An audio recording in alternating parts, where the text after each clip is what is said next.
ಹರಿಯಾಣಿ ಪ್ರಶ್ನೆ ನಮಗೆ ಕೊಡಬೇಡಿ, ನೀವು ಕಲ್ತ್ಕೊಳ್ಳಿ ಅಂತ.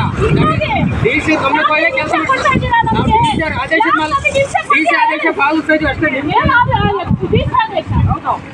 ಡಿ.ಸಿ ಗಮನಕ್ಕೆ ಹೋಗಿದೆ, ಮೀಡಿಯಾದಲ್ಲಿ ಹೋಗಿದೆ ಮೇಡಮ್, ಮೀಡಿಯಾದಲ್ಲಿ ಹೋಗಿದೆ. ಡಿ.ಸಿ ಅವರ ಆದೇಶ ಪಾಲಿಸೋದು ಅಷ್ಟೇ, ಡಿ.ಸಿ ಅವರ ಆದೇಶ ಪಾಲಿಸೋದು ಅಷ್ಟೇ ನಮ್ಮ ಕೆಲಸ. ಡಿ.ಸಿ ಅವ್ರ ಹತ್ರ ಮಾತಾಡಿ,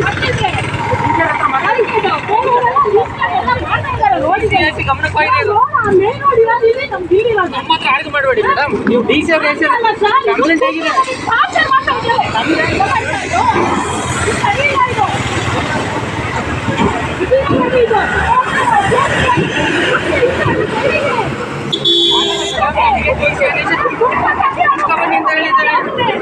ಮಾತಾಡಬೇಡಿ, ಡಿ.ಸಿ ಹತ್ರ ಹೋಗಿ, ಎ.ಸಿ ಹತ್ರ ಹೋಗಿ ಕಂಪ್ಲೇಂಟ್ ಮಾಡಿ ನನ್ನ ಮೇಲೆ. ಮೇಡಮ್ ಈಗ ನನ್ನ ಹೆಸರಲ್ಲಿ ಎ.ಸಿ ಕಂಪ್ಲೇಂಟ್ ಮಾಡಿ, ಎ.ಸಿ ಅವರು ನನಗೆ ಡೈರೆಕ್ಷನ್ ಕೊಡ್ತಾರೆ. ಎ.ಸಿ ಆದೇಶ ಪಾಲಿಸೋದು ಅಷ್ಟೇ ನಮ್ಮ ಕೆಲಸ, ಅವ್ರ ಆದೇಶ ಉಲ್ಲಂಘನೆ ಮಾಡೋದಲ್ಲ ಮೇಡಮ್.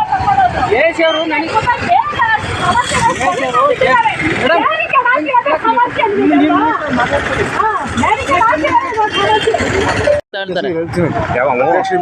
ಹಾಕ್ತಿದಾವಲ್ಲ, ಇಲ್ಲಾದ್ರೆ ಎತ್ತಾರೆ ಅಲ್ವೇ.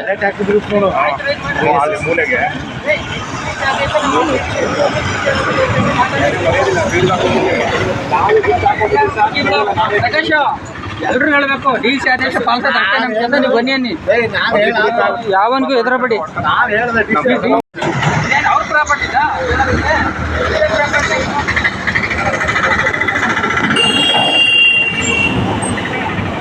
ಪುಟ್ಟರಾಜನ್ ಬಸ್ತೆಗೇನೆ.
ಡಾಬರ್ ನೋಡಿ ಕೆಳಗೆ